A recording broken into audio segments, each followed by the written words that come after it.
बंधन में होता है कि हम ये जब फलाना जात के ये नेता, फलाना जात के ये नेता है, वो नहीं चल पाएगा। इसलिए जानबूझकर सरकार शिक्षा के ऊपर ध्यान नहीं दे रही है।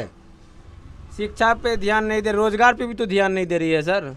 जब शिक्षित ही नहीं होगा तो फिर रोजगार कहाँ से मिलेगा? रोजगार तो पूरे देश में कहीं नहीं है। जो रोजगार था सबका छीना गया। कोरोना काल में रोजगार गया लोगों का।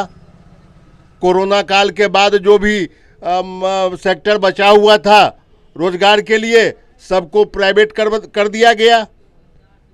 आज रेलवे का परीक्षा का ले लीजिए, क्या हाल हुआ, मार खाया स्टूडेंट। जी।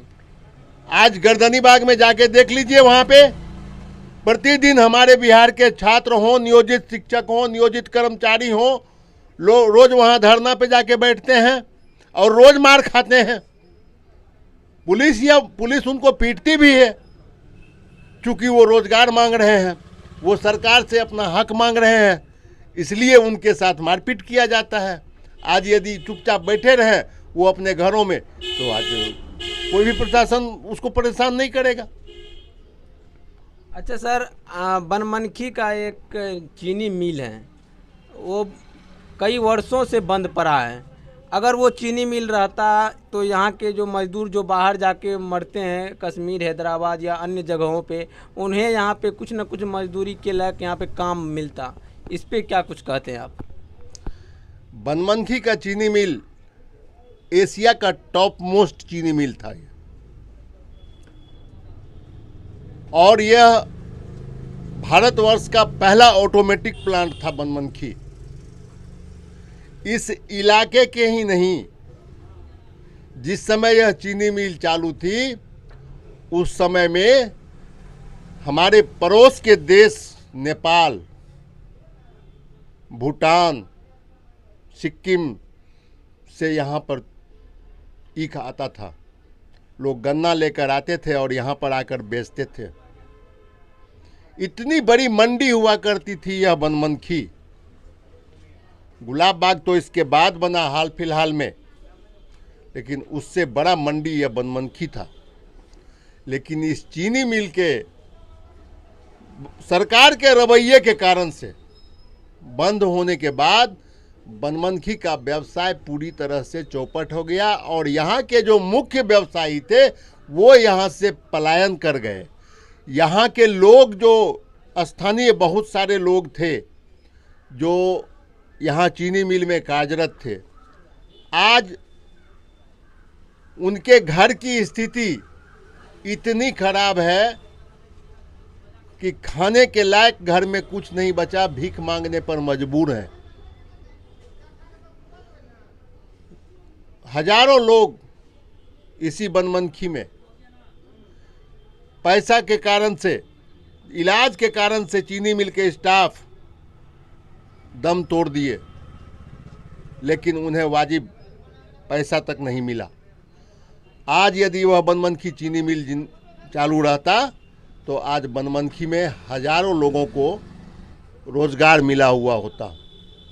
आज चीनी मिल की ये स्थिति है कि आप जाकर देख लें वहाँ पर कि चीनी मिल का जितना भी पुराना लोहे का पार्ट्स था, लगभग 90% लोहा का पार्ट्स वहाँ से चोरी हो चुका है, कुछ भी नहीं बचा है, और उस मिल को पुनः दोबारा मेरे हिसाब से चालू नहीं करवाया जा सकता किसी भी सूरत में।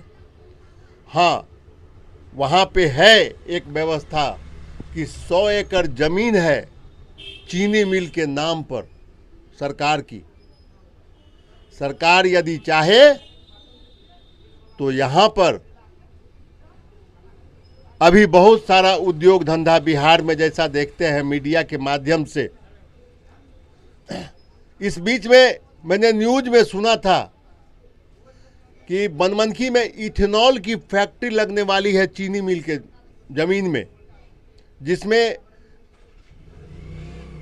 पूर्व सांसद पप्पू यादव जी, अभी जो उद्योग मंत्री हैं शहनवाज हुसैन जी से जाकर मिले थे और बनमनखी में इथेनॉल फैक्ट्री लगाने की मांग किए थे। लेकिन किसी कारणवश यह यहाँ से चलकर पूर्णिया के बगल में परोड़ा में लग गया, नहीं तो वो प्लांट यहाँ लगना था। भविष्य में संभावनाएं हैं, लग सकती है यहाँ पर, लेकिन मैं सरकार से भी मांग करूँगा आपके माध्यम से कि बनमनखी में जब आपकी 100 एकड़ ज़मीन है, ज़मीन आपको खरीदनी नहीं है, तो आप यहाँ पर निश्चित रूप से एक उद्योग धंधा लगाएं जिससे बेरोजगारों को रोजगार मिल सके। सब कुछ भ्रष्टाचार में मिलनसार हो गया है, कब ये खत्म होगा? मैंने पहले कहा कि सरकार शिक्षा पर ध्यान नहीं दे रही है। आज उच्च शिक्षा लेने के लिए हमारे बिहार के लाखों करोड़ों छात्र बिहार से बाहर जाकर दिल्ली में, मुंबई में, बेंगलोर में, कोटा में जाकर वहाँ पैसा दे रहे हैं। आज यदि बिहार में वह शिक्षा की गुणवत्ता बिहार में यदि होती तो आज हमारे बिहार के लोगों को, हमारे छात्रों को, हमारे युवाओं को यहाँ से बाहर नहीं जाना पड़ता।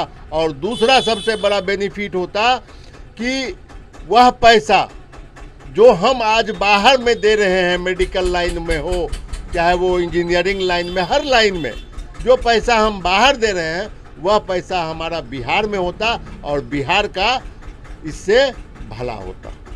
सर, स्वास्थ्य के क्षेत्र में सरकारी हॉस्पिटल में अभी बहुत चीज़ मुहैया नहीं है, और सरकारी हॉस्पिटल में नहीं रहने के कारण प्राइवेट नर्सिंग होम जिसका सही से रजिस्ट्रेशन नहीं, वो अवैध उगाही करते हैं।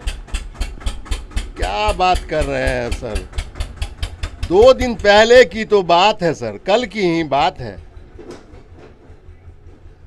IGIMS पटना, जी जिसको पटना का रीढ़ माना जाता है स्वास्थ्य विभाग का, जी जी आपने वीडियो में देखा होगा कि प्राइवेट गार्ड किस तरह से मरीज और मरीज के परिजन को मारकर हॉस्पिटल से बाहर कर रहे हैं।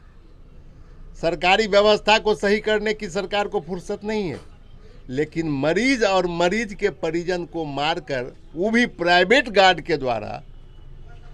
प्राइवेट हॉस्पिटल में हम लोग पहले सुना करते थे कि प्राइवेट हॉस्पिटल में लोग गार्ड्स रखते हैं, वहाँ मरीजों को मारते हैं, भगाते हैं, और वहाँ से मरीज को मारा गया। आपने देखा, 3 दिन पहले की घटना लीजिए ना आप, समस्तीपुर जिला के ताजपुर प्रखंड के महुआ अस्पताल में महेश ठाकुर जी का बच्चे का शव मिला था,